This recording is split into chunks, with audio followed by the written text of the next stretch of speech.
Minha ex-melhor amiga espalhou boatos de que eu estava tendo um caso com seu marido, arruinando minha reputação na nossa pequena cidade, me fazendo perder meu emprego e ser deserdada pela minha família. Isso foi há 5 anos. Agora ela está se divorciando de seu marido, depois de descobrir que ele a estava traindo com a própria irmã dela. Minha vida virou um tormento há 5 anos por causa de mentiras que minha melhor amiga espalhou sobre mim. E agora, a verdade finalmente veio à tona de uma forma que nem meus pesadelos mais sombrios conseguiriam imaginar. Vou começar do início. Eu tinha 24 anos e vivia numa daquelas cidades pequenas onde todo mundo conhece todo mundo e fofoca se espalha mais rápido que um incêndio florestal. Minha melhor amiga desde o ensino médio era a Claire, que na época tinha 25 anos. Éramos inseparáveis. Fazíamos tudo juntas. Nos contávamos absolutamente tudo e eu realmente acreditava que nossa amizade duraria para sempre. Claire havia se casado 2 anos antes com o Adam, um cara de 28 anos que trabalhava numa empresa de construção local. Eu estava até no casamento deles como madrinha. O Adam sempre foi meio estranho comigo. Não que fosse inadequado ou algo assim, mas ele tinha essa forma de me olhar que me deixava desconfortável. Mencionei isso para Claire algumas vezes, mas ela sempre ria e dizia que eu estava imaginando coisas, que ele era apenas tímido e não sabia como agir ao redor das amigas dela. Como eu confiava nela completamente, acabei aceitando a explicação e tentei ignorar o desconforto. Eu trabalhava como assistente administrativa numa pequena empresa de contabilidade no centro da cidade. Era um emprego decente que me permitia viver sozinha num apartamento modesto e ter uma vida tranquila. Não era o emprego dos meus sonhos, mas pagava as contas e o ambiente era bom. Meus pais viviam a cerca de 2 horas de distância, numa cidade ainda menor, e mantínhamos contato regular. Eles eram pessoas conservadoras e religiosas, mas sempre foram carinhosos comigo, mesmo sendo filha única e carregando todas as expectativas deles nas costas. A primeira vez que notei algo estranho no comportamento da Claire foi durante um churrasquinho na casa dela num sábado à tarde. Era um evento casual, com alguns amigos próximos e familiares. Eu estava ajudando na cozinha quando percebi que Claire estava me observando de uma forma diferente. Quando nossos olhos se encontraram, ela rapidamente desviou o olhar, mas havia algo na expressão dela que me deixou inquieta. Durante o resto da tarde, senti que ela estava me vigiando, como se estivesse procurando por algo. Algumas semanas depois, Claire começou a fazer comentários estranhos. Perguntava se eu achava o Adam atraente, se eu já havia pensado nele daquele jeito, e outras questões que me deixavam completamente desconfortável. Eu sempre respondia que não, que jamais pensaria no marido da minha melhor amiga dessa forma, mas ela continuava insistindo no assunto de maneiras cada vez mais estranhas. Chegou até a sugerir que talvez eu devesse arranjar um namorado logo, para parar de ficar sozinha pensando em homens casados. A situação escalou numa quinta-feira à noite quando Claire me ligou chorando, dizendo que precisava conversar comigo urgentemente. Corri até a casa dela, pensando que talvez ela e o Adam tivessem brigado ou que algo grave havia acontecido. Quando cheguei lá, ela estava visivelmente abalada, mas quando perguntei o que havia acontecido, ela apenas me disse que estava percebendo coisas e que algumas pessoas não eram quem ela pensava que eram. Tentei fazer com que ela explicasse melhor, mas ela apenas ficou repetindo que eu sabia muito bem do que ela estava falando. Saí de lá confusa e preocupada, sem entender absolutamente nada do que havia acontecido. Tentei ligar para ela no dia seguinte, mas ela não atendeu. Mandei várias mensagens que ficaram sem resposta. Foi quando comecei a perceber que algo estava muito errado. Na semana seguinte, comecei a notar olhares estranhos no trabalho. Conversas que paravam abruptamente quando eu chegava perto, cochichos entre colegas, aquele tipo de comportamento que faz você ficar paranoica achando que estão falando de você. Tentei ignorar, pensando que era coisa da minha cabeça, mas a sensação só piorava a cada dia. Foi numa terça-feira que a bomba explodiu. Uma colega de trabalho, que sempre foi meio fofoqueira, mas geralmente inofensiva, se aproximou de mim durante o intervalo para o almoço com aquela expressão de quem está ansiosa para compartilhar uma fofoca suculenta. Ela me perguntou se era verdade que eu estava envolvida com um homem casado. Quando perguntei do que ela estava falando, ela disse que toda a cidade estava comentando sobre meu caso com o Adam. Senti o chão desabar debaixo dos meus pés.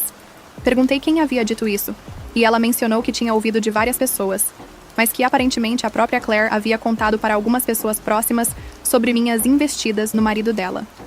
Segundo os boatos que circulavam, eu estava obcecada pelo Adam há anos. Fazia comentários inapropriados sobre ele, e recentemente havia começado a procurá-lo em segredo. Imediatamente tentei ligar para a Claire para esclarecer essa loucura, mas meu número estava bloqueado. Fui até a casa dela depois do trabalho, mas ela não atendeu a porta, mesmo com o carro dela estacionado na garagem. Deixei mensagens na secretária eletrônica dela, mandei e-mails, tentei de tudo, mas ela simplesmente me ignorou completamente. Enquanto isso, Os boatos cresciam como uma bola de neve descendo uma montanha. A cada dia surgiam novos detalhes sobre meu suposto caso com o Adam. Diziam que eu tinha ido à casa deles quando Claire não estava, que tinha mandado mensagens íntimas para ele, que tinha feito comentários sobre como seria melhor esposa para ele do que a Claire. Tudo completamente inventado. Mas numa cidade pequena, a verdade importa muito menos do que uma boa fofoca. O pior é que quanto mais eu tentava negar, mais culpada eu parecia. É impossível provar um negativo, especialmente quando as pessoas já decidiram que você é culpada. Cada tentativa minha de explicar a situação era interpretada como desespero de quem foi pega no flagra. E o Adam? Ele simplesmente desapareceu. Não o vi nenhuma vez durante todo esse período inicial. Depois descobri através de fofocas que ele havia dito para várias pessoas que eu o incomodava, e que ele sempre soube que havia algo estranho no meu comportamento ao redor dele. Aparentemente, ele corroborou a versão da Claire, dizendo que eu realmente havia feito avanços inadequados e que eles estavam lidando com a situação da melhor forma possível. Edit 1. Muita gente perguntando por que não processei por difamação. Numa cidade pequena, contratar um advogado caro para processar a vítima de má conduta só me faria parecer ainda mais culpada. Além disso, nada do que eles disseram foi tecnicamente difamatório o suficiente para um processo. Foram mais insinuações e preocupações do que acusações diretas. Edit 2. Para quem está perguntando onde estava minha família, eles moravam longe e só conheciam a Claire superficialmente através das minhas histórias. Quando a bomba explodiu, não tive nem chance de explicar minha versão antes que chegasse até eles. Edit 3. Sim, sei que deveria ter saído da cidade imediatamente, mas quando você está no meio da tempestade, é difícil pensar racionalmente. Além disso, eu realmente acreditava que a verdade sairia à tona e que tudo se resolveria. Que inocente eu era. Atualização 1. Os dias que se seguiram foram um verdadeiro pesadelo. O boato havia se espalhado por toda a cidade como um vírus. E cada vez que eu saía de casa, sentia os olhares de julgamento e os cochichos atrás das minhas costas. O supermercado se tornou um campo minado. Mulheres desviavam o olhar quando me viam. Algumas até mudavam de corredor para não terem que passar por mim. Foi humilhante de uma forma que nunca imaginei que fosse possível experimentar. No trabalho, a situação ficou insustentável rapidamente. Meu chefe, um homem na casa dos 50 que sempre foi profissional comigo, me chamou numa sexta-feira para uma conversa em sua sala. Ele estava visivelmente desconfortável, mexendo nos papéis da mesa e evitando contato visual direto. Me disse que havia recebido algumas ligações de clientes que estavam preocupados com minha situação pessoal e como isso poderia afetar o ambiente profissional da empresa. Tentei explicar que tudo não passava de boatos infundados, que eu jamais faria algo assim, mas pude ver nos olhos dele que ele já havia tomado sua decisão antes mesmo de me chamar para conversar. Ele me disse que, embora pessoalmente não tivesse nada contra mim, a empresa precisava proteger sua reputação e que seria melhor para todos se eu procurasse outras oportunidades. Me deram 2 semanas para encontrar outro emprego, mas deixaram claro que preferiam que eu saísse imediatamente. A demissão foi devastadora, não apenas financeiramente, mas psicologicamente. Era como se toda a cidade tivesse decidido coletivamente que eu era culpada sem julgamento. A empresa onde eu trabalhava há 3 anos, onde sempre tive um desempenho exemplar, me descartou baseada em fofocas. Senti como se estivesse vivendo em algum tipo de realidade alternativa onde a lógica não existia. Tentei procurar outros empregos na cidade, mas descobri rapidamente que minha reputação havia me precedido em todos os lugares. Numa cidade pequena, os círculos profissionais são limitados, e a notícia de que eu havia sido demitida por questões de conduta havia chegado a todos os potenciais empregadores antes mesmo de eu enviar meu currículo. Algumas empresas nem se deram ao trabalho de responder minha candidatura. Outras marcaram entrevistas que foram canceladas de última hora sem explicação. Durante esse período, tentei manter contato com outras amigas para ter algum tipo de suporte emocional, mas descobri que Claire havia sido muito eficiente em sua campanha de difamação. Ela havia contado a versão dela da história para nosso círculo de amigas comum antes mesmo de espalhar para o resto da cidade. Então, quando tentei explicar minha versão, muitas já haviam escolhido um lado. Algumas amigas me disseram que, embora não quisessem acreditar que eu fosse capaz de algo assim, havia muitos detalhes na história da Claire para ser completamente inventada. A irmã da Claire, Sophie, que na época tinha 22 anos, e com quem eu sempre tive uma relação cordial, foi uma das poucas pessoas que inicialmente pareceu receptiva à minha versão. Ela me procurou cerca de 1 mês depois de tudo ter começado, dizendo que estava confusa com toda a situação e que não fazia sentido eu fazer algo assim. Conversamos por algumas horas e senti que finalmente tinha alguém disposto a me ouvir. Sophie disse que falaria com a Claire para tentar entender melhor o que havia acontecido e ver se conseguia mediar a situação. Alguns dias depois, Sophie me ligou dizendo que havia conversado com a Claire, mas que sua irmã estava muito machucada e não queria falar sobre o assunto no momento. Ela sugeriu que talvez fosse melhor eu dar um tempo para as coisas esfriarem antes de tentar uma reconciliação. Na época, pensei que era um conselho sensato, não imaginando que Sophie tinha seus próprios motivos para querer que eu ficasse longe da Claire e do Adam. Com o passar das semanas, minha situação financeira se tornou desesperadora. Minha pequena economia estava se esgotando rapidamente, e o aluguel do apartamento, junto com outras despesas básicas, estava consumindo tudo que eu tinha. Tentei até mesmo empregos em cidades vizinhas, mas a fofoca havia se espalhado através das redes sociais e conexões pessoais, tornando impossível escapar completamente da minha reputação manchada. Foi durante esse período que minha família finalmente entrou na história. Minha mãe me ligou numa quarta-feira à noite, e pude perceber pela voz dela que ela já sabia de tudo. Aparentemente, uma amiga dela que havia se mudado para nossa cidade anos atrás, havia ligado para avisar sobre minha situação. Minha mãe estava chocada e decepcionada de uma forma que nunca havia experimentado antes. Tentei explicar toda a situação para ela, que tudo não passava de mentiras inventadas pela Claire, mas pude sentir a dúvida na voz dela. Meus pais eram pessoas simples e religiosas que acreditavam que, onde há fumaça, há fogo. Para eles, o fato de que toda uma cidade estivesse falando sobre meu suposto comportamento inadequado significava que eu devia ter feito algo para provocar essa reação. A conversa com minha mãe foi uma das mais dolorosas da minha vida. Ela me disse que estava desapontada comigo por ter me envolvido numa situação assim e que eles precisavam de tempo para processar o que havia acontecido. Quando tentei insistir que eu era inocente, ela disse que mesmo que eu não tivesse tido um caso físico, eu devia ter feito algo inapropriado para criar toda essa confusão. Meu pai foi ainda mais direto quando ligou no dia seguinte. Ele me disse que não queria que eu visitasse a casa deles até que essa situação se resolvesse, porque eles não queriam ser associados ao escândalo. Disse que eu havia envergonhado a família e que eles precisavam proteger sua reputação na comunidade, onde viviam.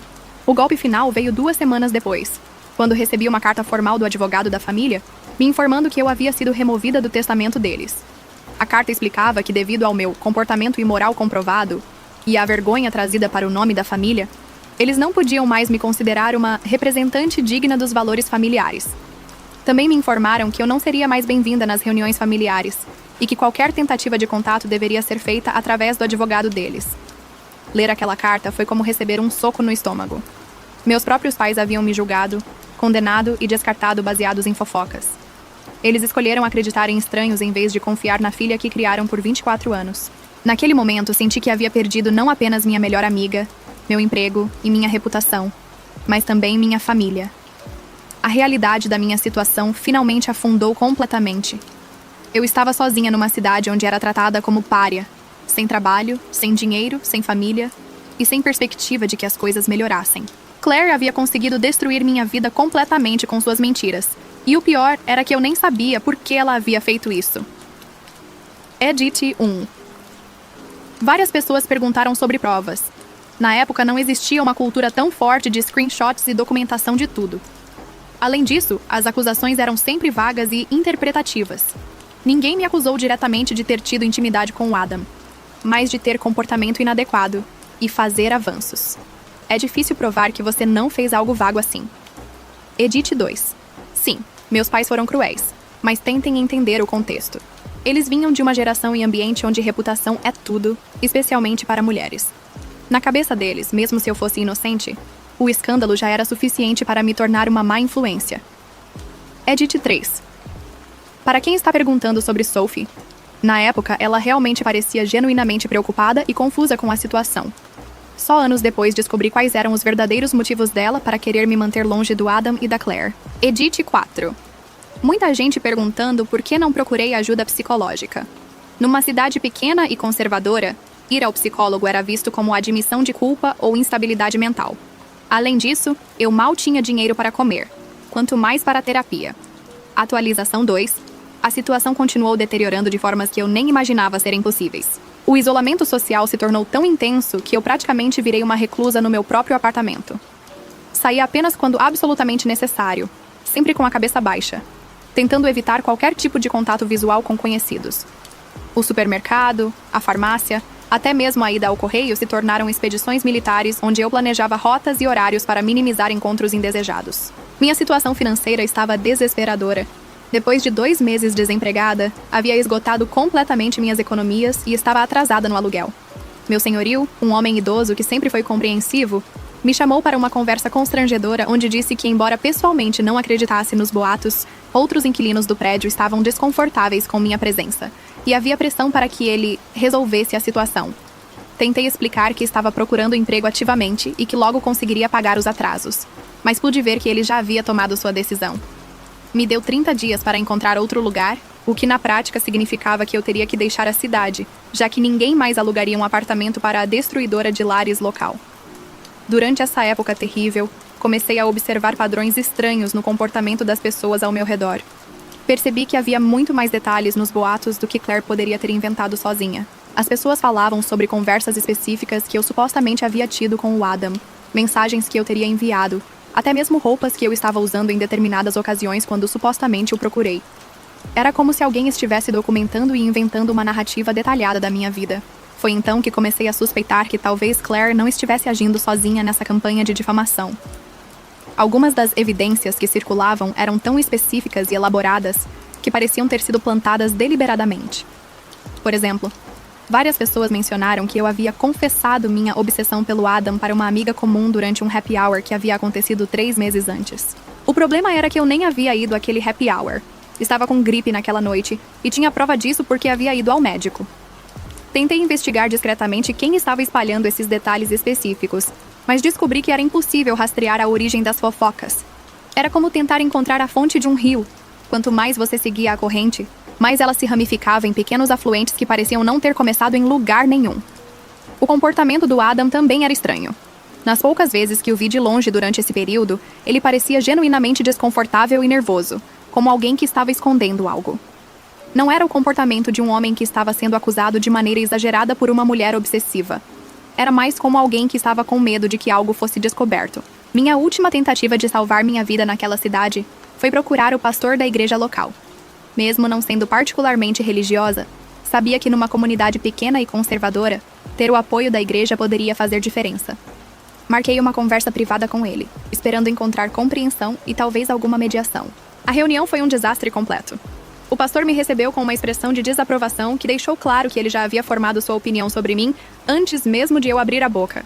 Quando tentei explicar minha versão da história, ele me interrompeu para dizer que, independentemente dos detalhes específicos, meu comportamento havia causado divisão na comunidade e que eu precisava aceitar responsabilidade pelas consequências das minhas ações. Ele sugeriu que eu fizesse uma confissão pública durante o culto de domingo, pedindo perdão à comunidade e a Claire por meu comportamento inadequado. Disse que se eu demonstrasse verdadeiro arrependimento, talvez a comunidade pudesse encontrar em seus corações uma forma de me perdoar e me aceitar de volta. Saí daquele encontro em choque total. Até mesmo o representante de Deus na cidade havia me condenado sem julgamento. A sugestão de que eu deveria confessar publicamente algo que não havia feito era tão absurda que quase ri, se não fosse tão desesperadamente triste.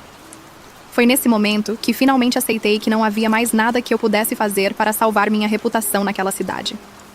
Não importava quantas vezes eu negasse, quantas evidências eu apresentasse em minha defesa, ou quantas pessoas eu tentasse convencer. A narrativa já estava estabelecida, e eu era a vilã da história. Com o prazo do despejo se aproximando e nenhuma perspectiva de emprego local, comecei a fazer planos para deixar tudo para trás. Pesquisei cidades em outros estados onde eu pudesse recomeçar do zero, onde ninguém conhecesse minha história. Seria como desaparecer e recomeçar em outro lugar. Mas parecia ser minha única opção de ter uma vida normal novamente. O processo de planejamento da minha fuga foi surreal. Eu estava organizando minha própria exclusão social, decidindo quais partes da minha vida antiga poderiam vir comigo e quais teriam que ficar para trás. Fotos da família, lembranças da faculdade, presentes de aniversários passados, tudo tinha que ser avaliado através da lente de "isso me conecta ao meu passado de uma forma que pode me prejudicar no futuro?" Durante minha última semana na cidade, algo interessante aconteceu.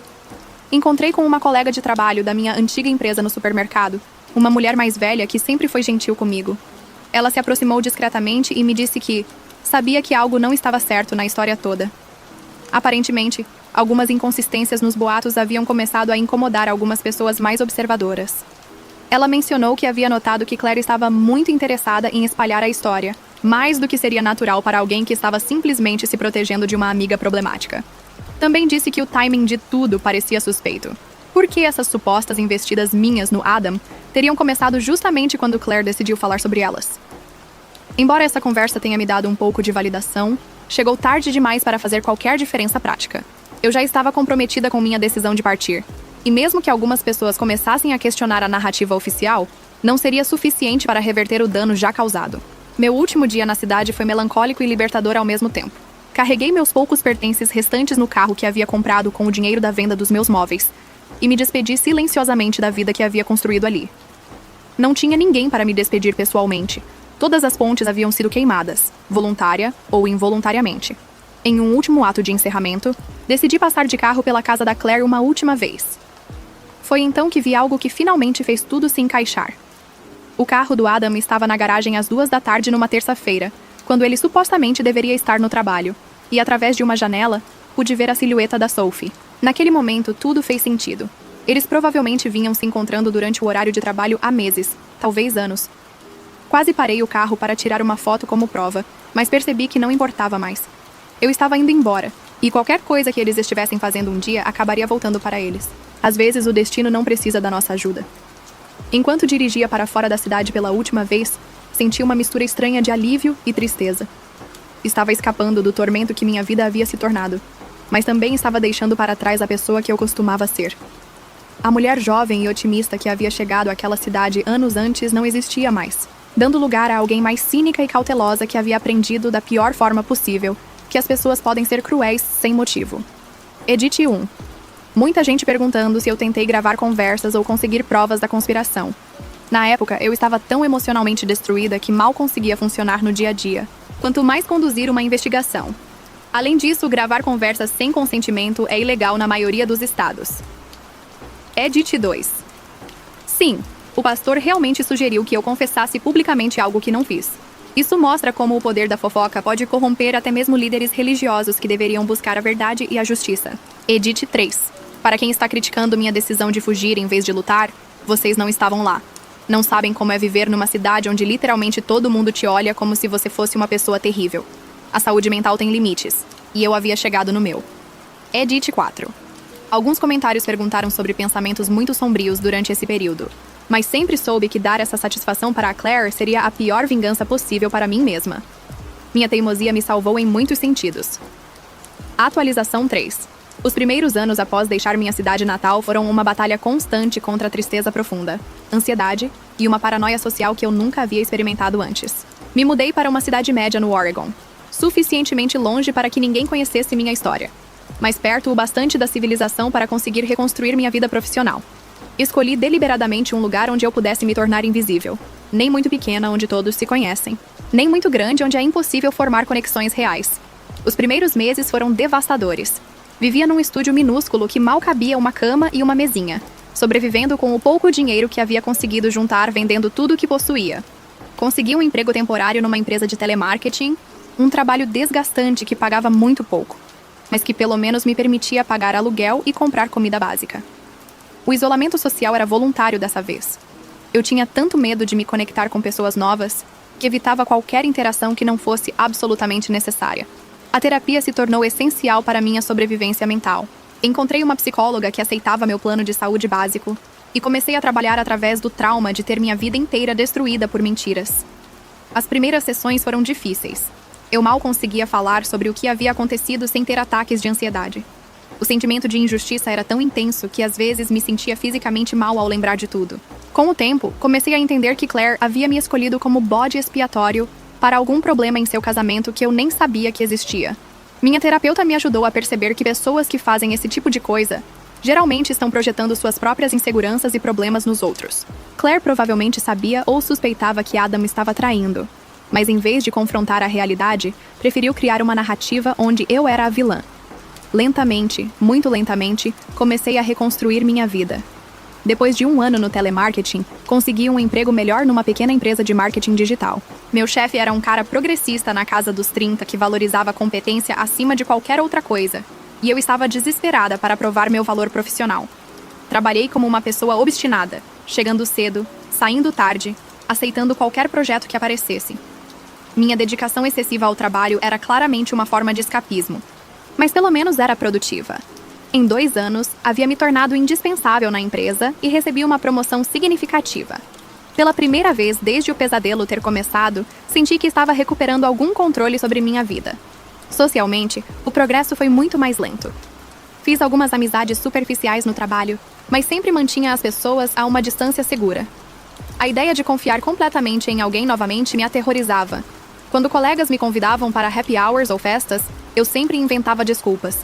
Namoro estava completamente fora de questão. Como eu poderia explicar meu passado para um potencial parceiro sem soar como uma pessoa problemática ou uma vítima? Foi durante meu 3º ano no Oregon que comecei a receber notícias ocasionais sobre minha cidade natal através de redes sociais. Havia me esforçado para evitar qualquer informação sobre as pessoas que havia deixado para trás. Mas às vezes a curiosidade vencia, e eu dava uma espiadinha nos perfis de conhecidos antigos. Ver as vidas deles continuando normalmente enquanto eu ainda estava lidando com as consequências das mentiras da Claire era doloroso, mas também me dava uma perspectiva sobre como eu havia crescido e mudado. Uma coisa que notei nessas investigações ocasionais era que Claire havia se tornado muito mais ativa nas redes sociais, postando constantemente sobre seu casamento perfeito e vida abençoada. As fotos dela e do Adam pareciam forçadas e excessivamente encenadas, como se ela estivesse se esforçando demais para provar que estava feliz. Adam raramente aparecia sorrindo genuinamente nas fotos, e em muitas ele havia sido obviamente convencido a posar contra sua vontade. Sophie, a irmã da Claire, também havia mudado significativamente sua presença online. Ela havia se mudado de volta para a cidade natal depois de terminar a faculdade em outro estado, e parecia estar passando muito tempo com Claire e Adam. Havia fotos frequentes dos 3 juntos em jantares, passeios e eventos familiares. Na época, interpretei isso como Sophie apoiando sua irmã durante um período difícil, sem imaginar qual era a verdadeira natureza do apoio que ela estava oferecendo. Minha família continuou me mantendo completamente excluída de suas vidas. Tentei enviar cartões de aniversário e Natal durante os 2 primeiros anos, mas nunca recebi resposta. Eventualmente parei de tentar, aceitando que eles haviam escolhido acreditar na versão da Claire da história e que eu estava efetivamente órfã aos 27 anos. A dor da rejeição familiar nunca passou completamente, mas aprendi a viver com ela como uma ferida antiga que dói em dias de chuva. O 4º ano marcou um ponto de virada importante na minha recuperação. Tinha finalmente conseguido alugar um apartamento decente de um quarto, comprado móveis novos e estabelecido alguma semblança de vida normal. Também comecei a namorar ocasionalmente, nada sério, mas pelo menos estava conseguindo formar conexões românticas superficiais, sem ter ataques de pânico. Foi durante esse período que conheci Marcos, um colega de outra empresa com quem comecei a trabalhar em alguns projetos colaborativos. Ele era alguns anos mais velho que eu, divorciado, com uma perspectiva madura sobre relacionamentos que me fazia sentir segura. Quando finalmente contei para ele uma versão resumida da minha história, ele me ouviu sem julgamento e me disse que pessoas que fazem esse tipo de coisa sempre acabam se revelando eventualmente. Essas palavras se mostraram proféticas de uma forma que nenhum de nós poderia ter imaginado na época. Por volta do final do 4º ano, comecei a sentir que havia realmente superado o trauma do que havia acontecido. Não pensava mais diariamente na Claire ou no Adam. Não tinha mais pesadelos sobre ser perseguida por multidões raivosas. E havia desenvolvido relacionamentos genuínos com pessoas que me conheciam pela pessoa que eu era agora. Não pela pessoa que eu havia sido forçada a deixar para trás. Estava considerando seriamente a possibilidade de voltar para a costa leste. Talvez não para minha cidade natal, mas pelo menos para a mesma região. Sentia que havia provado para mim mesma que podia reconstruir minha vida do zero. E talvez fosse hora de parar de correr do meu passado. Essa sensação de que finalmente estava pronta para seguir em frente se mostrou ironicamente bem cronometrada. Porque foi exatamente quando o universo decidiu que era a hora da verdade vir à tona da forma mais dramática possível. Edit 1. Muitas pessoas perguntaram sobre terapia e como eu paguei por ela com recursos limitados. Procurei clínicas comunitárias e psicólogos em início de carreira que ofereciam tarifas reduzidas. Também usei algumas sessões cobertas pelo plano de saúde básico do meu emprego. Edit 2. Sobre voltar para a costa leste. Não estava planejando voltar especificamente para minha cidade natal, mas para a região. Havia começado a sentir saudades da família, mesmo depois de tudo que aconteceu. Edit 3. Marcos ainda está na minha vida, e ele foi um dos fatores que me ajudou a perceber que nem todas as pessoas são como Claire. Relacionamentos saudáveis existem, mesmo depois de trauma. Edit 4. Para quem está perguntando se eu fuçava redes sociais, não era algo obsessivo, mas como curiosidade ocasional que acho que é natural quando você deixa uma vida inteira para trás. Normalmente eu resistia à tentação, mas às vezes a curiosidade vencia. Atualização 4. O início do 5º ano trouxe uma estabilidade que eu não experimentava há muito tempo. Havia sido promovida novamente no trabalho e estava ganhando o suficiente para considerar comprar um apartamento pequeno. Marcos e eu estávamos namorando sério há quase um ano. E por mais incrível que parecesse, eu estava começando a acreditar que talvez pudesse ter um futuro normal com alguém que me conhecia completamente e ainda assim escolhia estar comigo. Foi numa terça-feira de março que recebi uma ligação que mudou tudo. Estava no trabalho quando meu telefone tocou com um número que eu não reconhecia, mas que tinha o código de área da minha cidade natal.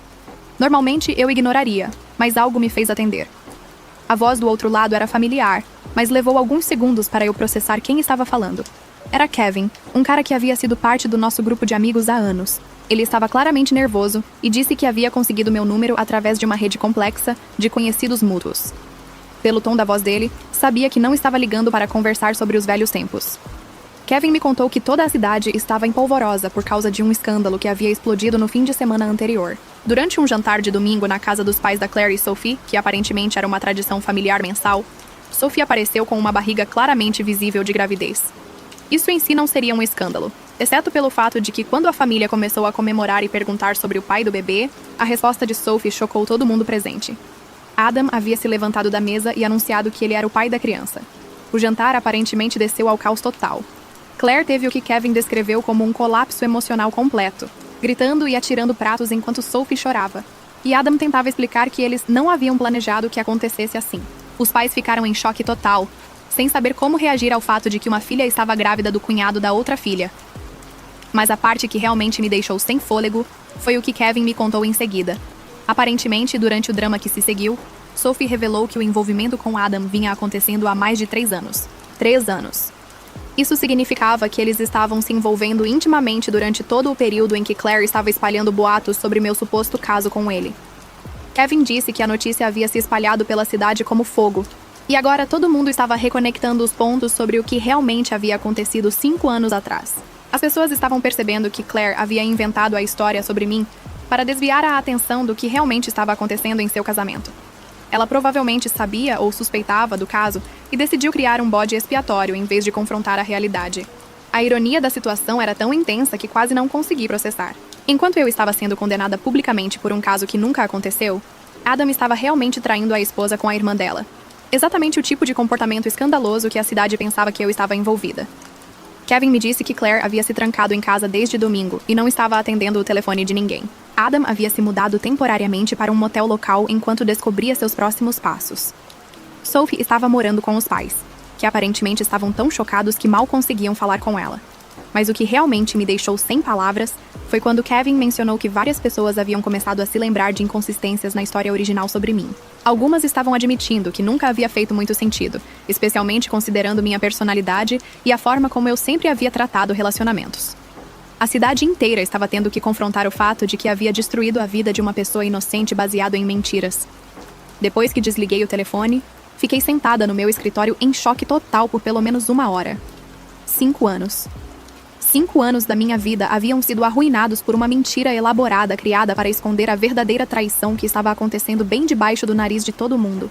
A pessoa que havia destruído minha reputação como destruidora de lares havia estado vivendo com a verdadeira destruidora de lares este tempo todo.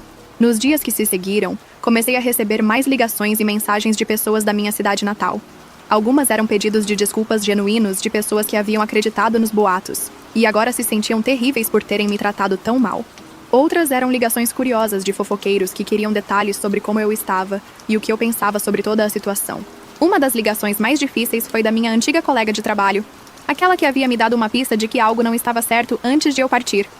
Ela estava chorando quando ligou, pedindo desculpas por não ter feito mais para me ajudar na época.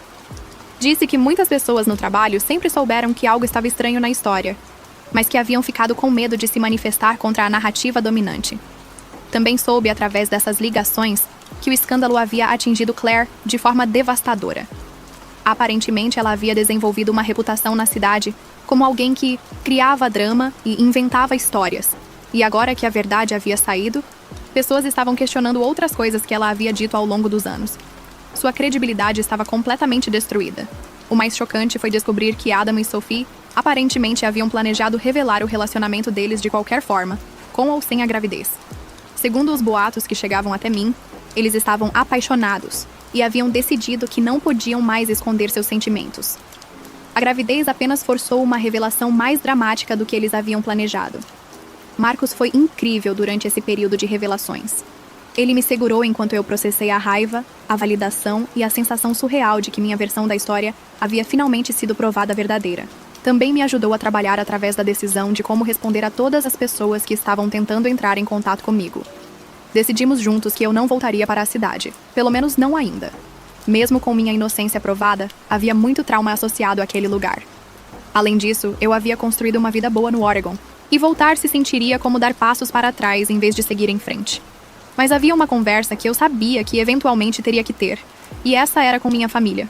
O escândalo havia chegado até eles através da rede de fofocas, e eu sabia que eles estavam sendo forçados a confrontar o fato de que haviam deserdado e rejeitado uma filha inocente baseado em mentiras. A ligação da minha mãe chegou numa quinta-feira à noite, quase 2 semanas depois de Kevin ter me contado sobre o escândalo. Ela estava chorando antes mesmo de conseguir dizer meu nome. Edit 1. Muita gente perguntando se Sophie sempre soube que Claire estava mentindo sobre mim. Sinceramente, acho que ela sabia sim, mas estava protegendo seu próprio segredo. Ela provavelmente até encorajou Claire a continuar com a narrativa para manter a atenção longe do que realmente estava acontecendo. Edit 2. Sobre Adam. Aparentemente, ele estava tão envolvido no caso com Sophie, que apenas corroborou a história da Claire sem questionar. Alguns homens realmente são assim mesmo. Deixam as mulheres resolverem os dramas enquanto eles fingem que não sabem de nada. Edit 3. Para quem está perguntando se eu vou entrar com o processo, estou considerando, mas ainda estou processando tudo emocionalmente primeiro. Marcos está me ajudando a pesquisar advogados especializados em difamação, mas quero ter certeza de que estou fazendo pelas razões certas. Edit 4.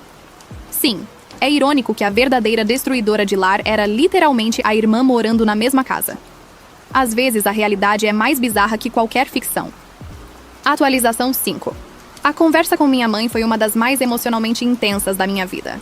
Ela chorou tanto que às vezes não conseguia formar palavras coerentes, repetindo constantemente: me perdoa, entre os soluços. Meu pai pegou o telefone em alguns momentos, e pela primeira vez em 5 anos, ouvi a voz dele quebrada de emoção.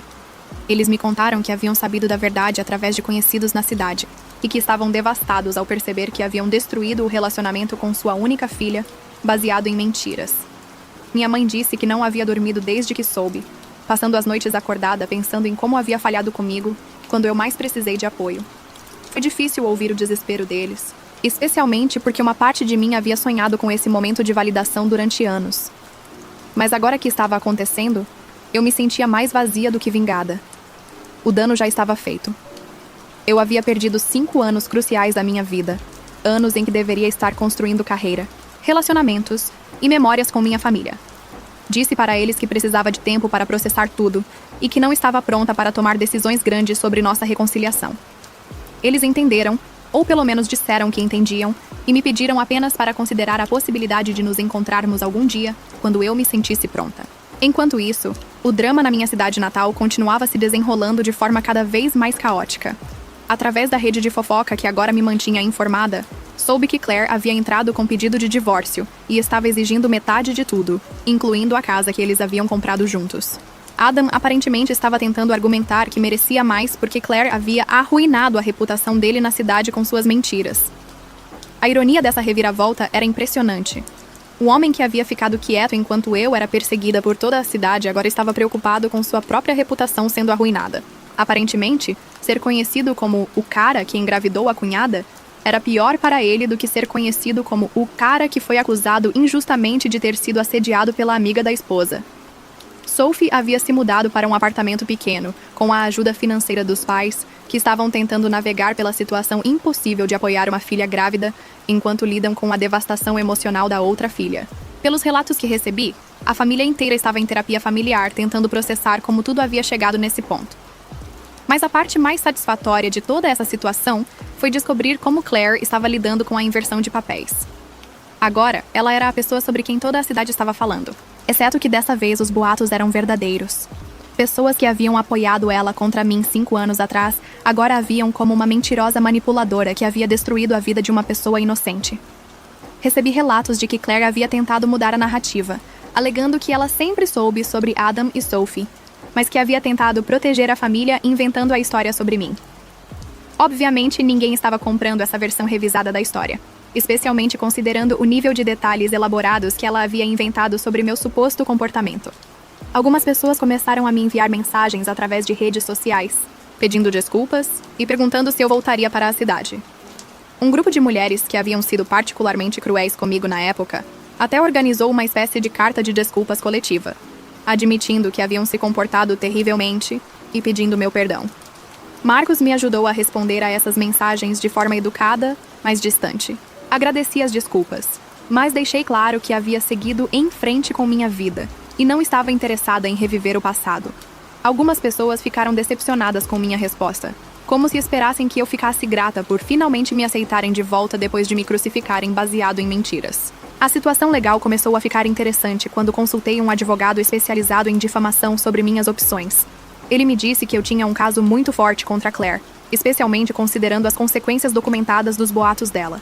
Perda de emprego, rejeição familiar e ter que me mudar para outro estado. O fato de que a verdade havia finalmente saído apenas fortalecia minha posição. Entrei com uma ação de difamação contra Claire pedindo indenizações significativas por perda de renda, sofrimento emocional e uma indenização extra. Também incluí uma demanda por ela fazer uma retratação pública, reconhecendo que havia inventado tudo sobre mim. Queria que toda a cidade soubesse oficialmente que eu era inocente. A resposta da Claire à ação judicial foi patética. Seus advogados tentaram argumentar que ela havia agido com boa fé, baseado em mal-entendidos genuínos sobre meu comportamento. Obviamente, isso não colava considerando a especificidade e elaboração das mentiras que ela havia espalhado. Durante o processo de apuração, descobrimos evidências ainda mais chocantes. Mensagens de texto entre Claire e Sophie revelaram que elas haviam coordenado a campanha de difamação contra mim, com Sophie fornecendo detalhes sobre interações que eu supostamente havia tido com Adam. As duas irmãs haviam trabalhado juntas para me prejudicar, protegendo o segredo delas. O caso se resolveu fora dos tribunais por uma quantia significativa que me permitiu pagar todas as minhas dívidas educacionais, comprar uma casa e ainda ter uma boa soma guardada para emergências. Mais importante que o dinheiro foi a retratação pública que Claire foi forçada a fazer, admitindo que havia inventado as acusações contra mim e pedindo desculpas publicamente por ter causado prejuízo injustificado. Hoje, 3 anos depois da verdade ter vindo à tona, posso dizer que finalmente encontrei paz com toda a situação. Marcos e eu nos casamos no ano passado numa cerimônia pequena e íntima no Oregon, cercados por amigos que nos conhecem e nos amam pelas pessoas que realmente somos. Minha relação com meus pais está se reconstruindo lentamente. Visitamos um ao outro algumas vezes por ano, e embora nunca seja como era antes, há amor genuíno e respeito mútuo novamente. Claire aparentemente se mudou para outro estado depois do divórcio, sem conseguir reconstruir sua reputação na cidade onde havia espalhado tantas mentiras. Adam e Sophie também se mudaram juntos para algum lugar novo com o bebê, presumivelmente para escapar do escândalo que criaram. Às vezes ainda penso no absurdo de toda a situação. Uma pessoa que eu considerava minha melhor amiga destruiu minha vida para encobrir o fato de que o marido dela estava traindo com a própria irmã dela. É como uma novela brasileira, exceto que aconteceu na vida real e teve consequências devastadoras para pessoas reais. Mas também aprendi lições valiosas sobre resiliência, sobre a importância de ter uma rede de apoio e sobre como é possível reconstruir sua vida mesmo quando parece que tudo está perdido. Sou uma pessoa mais forte e mais sábia por ter passado por essa experiência, mesmo que eu nunca desejasse isso para ninguém. Edit 1. Várias pessoas perguntaram sobre o valor do acordo. Não posso divulgar detalhes específicos por causa dos acordos de confidencialidade, mas foi suficiente para me dar segurança financeira significativa. Edit 2. Sim, mantive capturas de tela de todas as mensagens de desculpas que recebi. Às vezes, quando tenho dias ruins, leio elas para lembrar que a verdade sempre vem à tona eventualmente. Edit 3. Para quem está perguntando se Claire e Sophie ainda têm relacionamento, pelos últimos relatos que ouvi, elas não se falam mais. Aparentemente, a família inteira foi destruída pelo que aconteceu. Edit 4. Muita gente comentando sobre karma. Sinceramente, não sei se acredito em karma, mas acredito que pessoas que mentem e manipulam os outros de forma recorrente eventualmente criam situações que explodem para elas mesmas. Claire criou sua própria ruína. Edit 5. Alguns estão perguntando se eu jamais perdoaria Claire se ela pedisse desculpas genuínas. Sinceramente, não sei. Parte de mim acha que algumas coisas são imperdoáveis, especialmente quando causam anos de trauma. Mas parte de mim também entende que guardar rancor só machuca a si mesma. É algo que ainda estou trabalhando em terapia. Atualização final. Adicionada 6 meses depois. Pessoal, recebi muitas mensagens pedindo atualizações, então aqui está uma atualização final. Marcos e eu estamos esperando o nosso primeiro bebê. Uma menina que nascerá no verão. Meus pais estão radiantes por se tornarem avós e nosso relacionamento continua se curando. Ainda moro no Oregon e não tenho planos de voltar para minha cidade natal, mas não tenho mais raiva ou ressentimento sobre toda a situação. Às vezes coisas ruins acontecem para nos redirecionar para onde precisamos estar. E sinceramente, minha vida agora é melhor do que qualquer coisa que eu poderia ter imaginado 5 anos atrás. Obrigada a todos que acompanharam minha jornada através destes posts. Esse foi o relato de hoje, pessoal. Se vocês gostaram, não se esqueçam de deixar o like, comentar aqui embaixo e dar a sua opinião. E se puderem, se inscrevam no canal e ativem o sininho, porque assim vocês não perdem nenhuma história nova e ainda me ajudam a crescer aqui no YouTube. Um beijo, um abraço e até o próximo vídeo.